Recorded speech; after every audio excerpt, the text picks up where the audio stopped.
Hi there, it's Rose. Welcome back to my channel. Today I felt like crafting Halloween. It's been a little bit, and I really have to get on the stick with my Halloween crafting, or it'll be here before you know it.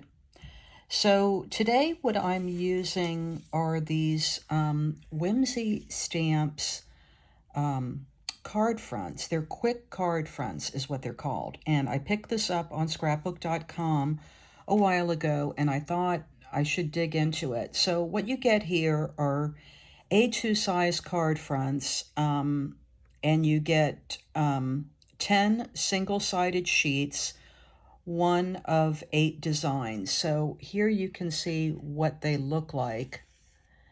And they're kind of little creepy people is what I would call them.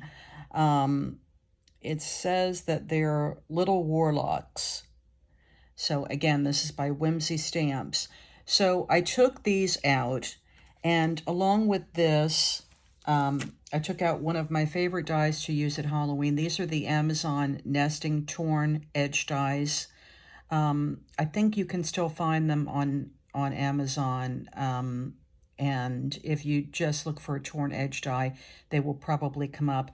One of my really favorites to use, because I love that, that kind of unique edge that you get around them. So I took this out, and I die cut them. So let me show you what one looks like when the torn edge is die is used to it. So they come just like this. They're have the image on them, and then they're on a white sheet, and then they have a little bit of black distressing around them. I liked that, but I wanted to distress them a lot more than that. So I took out some of my very favorite distress inks. Let me show you those. I took out Wild Honey,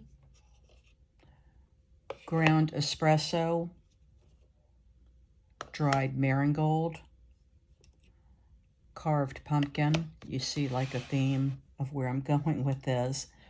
One of my absolute favorites, Vintage Photo. And then, of course, Black Soot, Seedless Preserves.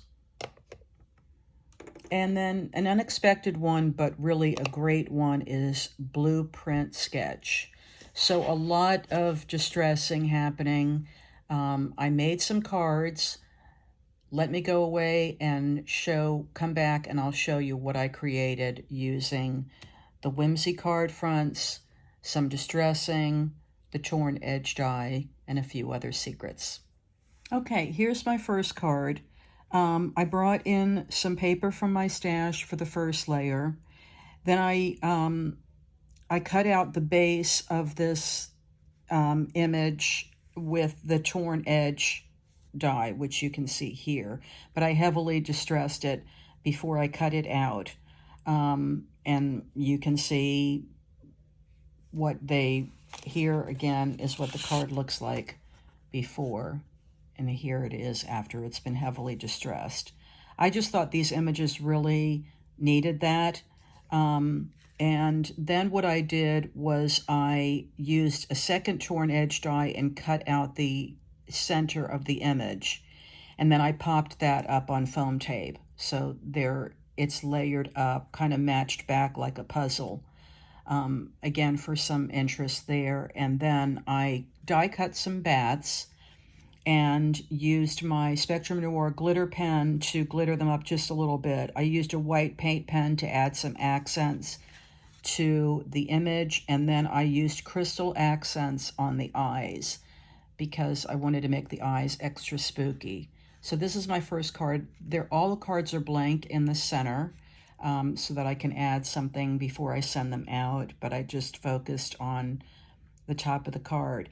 Now, this collection from Whimsy Stamps also included some sentiment strips, and I cut those apart, and on this one I added the trick or treat in the orange.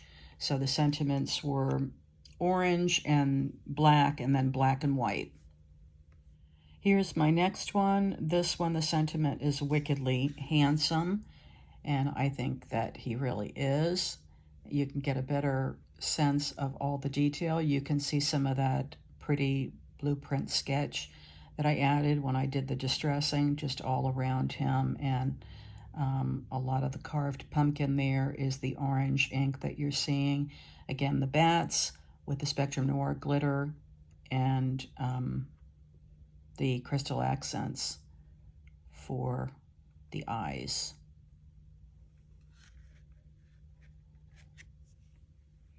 Here's the next one. This one is probably one of my favorites because he reminds me of Edward from Edward Scissorhands. If you know, you know. If you haven't seen that movie, definitely check it out this Halloween.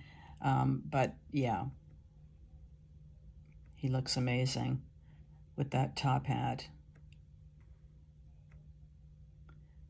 So the fun thing about distressing these is when you take out a bunch of different distress inks, you never get the same blend twice.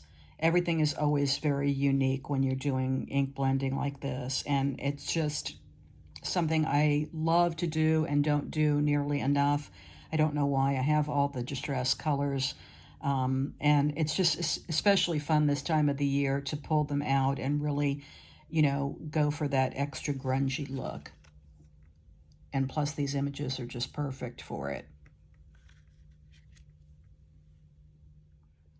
This is probably my second favorite because I thought this little girl was really, really cute. I had some fun using the paint pen, the white paint pen, just kind of adding some different accents all around it as well. And this is where you see some of those seedless preserves brought in to give that kind of purpley tone to that image. And then a blue background sheet here for the first layer, perfectly wicked. And yeah, I think that she's pretty great too. These images were really, really fun, very different from anything that I've ever done for Halloween, and I really like they're creepy, spooky, yet a little cute too. Here's my next one. You can't get a good look at the bottom background paper here, but it is like a orange and white stripe, kind of like a plaid look to it, which I thought was really perfect for this one. He kind of looks like a little scarecrow boy. And I thought that the saying was really perfect, trick or treat, smell my feet, because he really looks like he's maybe going out and trick-or-treating. I think I might have said that they were crystal accents. They're actually glossy accents that I used for the eyes. So crystal accent is also a liquid that kind of gives the same effect, but I did use the Ranger glossy accents for these.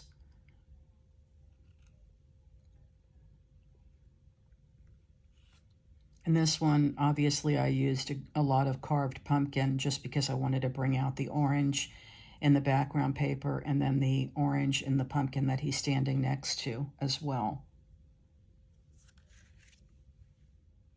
And here's my final one with the kind of green, sagey green background. And that kind of brings out the colors in his suit and his hat. And I did add a few little paint dots for the eyes and the jack-o'-lanterns just to make them look extra creepy. Hopefully you can see some of the dimension from popping up. That centerpiece just added a little bit more to it.